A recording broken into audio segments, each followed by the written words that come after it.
Banswara news channel से सईद मिर्जा हिंदुस्तानी की report. Parliament को, विधानसभाओं को ये क्या भैंस चराने के लिए थोड़ा भेज रखे हैं यहाँ पर देश की लोगों की समस्याओं का समाधान करने के लिए है। सरकार लोगों के घर गिराने के लिए नहीं, सरकार लोगों को फैसिलिटेट करने के लिए है कि कैसे सब लोगों के पास घर हो जाए। सुप्रीम कोर्ट ने कमेंट भी किया है कि कोई मुजरिम भी हो तब भी आप घर नहीं गिरा सकते। दो तरह के लोग विक्टिम बनते हैं, हमेशा शिकार होते हैं तानाशाही के शासन के। वो कौन? एक तो कोई अपोजिशन के जिसकी सत्ता में या सरकार में चलती नहीं, दूसरा एक आम गरीब मजलूम आदमी। उन लोगों को शिकार होते हैं जिनकी कोई सुनवाई नहीं या जिनके पास पैसे रिश्वत के देने के लिए नहीं होते। उस तरह के लोगों के घर अक्सर गिरते हैं। जब मंदिर मस्जिद गुरुद्वारों की वजह से सड़कें बदल दी जाती हैं, प्लान बदल दिया जाता है, तो जहां असली जिंदा आदमी रहते हैं उनके लिए प्लान क्यों नहीं बदला जाता? लोगों का जीने का अधिकार सबसे बड़ा अधिकार है और जीने के अधिकार में घर पे छत जरूरी है। इसलिए इस देश के लोगों के राइट, फंडामेंटल राइट, किसी की बपोती नहीं है। लोगों के हिसाब से कानून है, लोगों के लिए कानून है, कानून के लिए लोग नहीं है। संविधान लोगों के लिए है, लोग संविधान के लिए नहीं है। नीचे के अदालतें जो डिस्ट्रिक्ट कोर्ट की जो सबसे पहले दरवाजे पे हैं लोगों के न्याय देना चाहिए, वो अक्षम हुई है इस देश में। अगर जुडिशरी, डिस्ट्रिक्ट जुडिशरी सक्षम हो तो इस तरह की गुंडागर्दी देश में रुक जाए।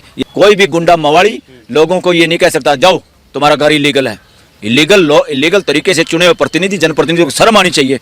इलीगल तरीके से अपॉइंटेड बहुत अफसरों को शर्म आनी चाहिए, भ्रष्टाचारी अफसरों को शर्म आनी चाहिए। तुम इलीगल बता रहे हो लोगों के घर को। इस धरती का, इस देश का कोई भी घर इलीगल नहीं है। अकल है कि नहीं है? तुम डेमोक्रेसी में जिम्मेवारी के साथ हो, तुम बादशाह नहीं हो।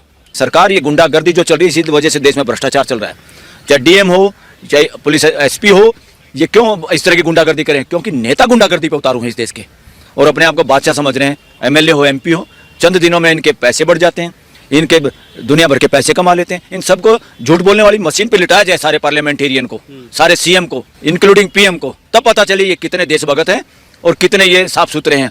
जो देश के लोगों में भय व्याप्त करे, डराने का काम करे, देश का भाईचारा बिगाड़ना चाहे, वो मानसिक रूप से सारे आतंकवादी लोग हैं। न तीर से न तलवार से समस्याओं का समाधान होगा अखबार से।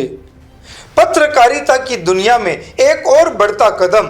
जी हां, बांसवाड़ा की खबरें हमारे साप्ताहिक समाचार पत्र बीएन भोर नायक साप्ताहिक समाचार अखबार में भी प्रकाशित होगी। देश हित जनहित में बांसवाड़ा संपादक एवं ब्यूरो चीफ सईद मिर्जा की कलम से। बीएन बांसवाड़ा न्यूज चैनल को सब्सक्राइब कर लाइक और शेयर भी करते रहें। जय हिंद।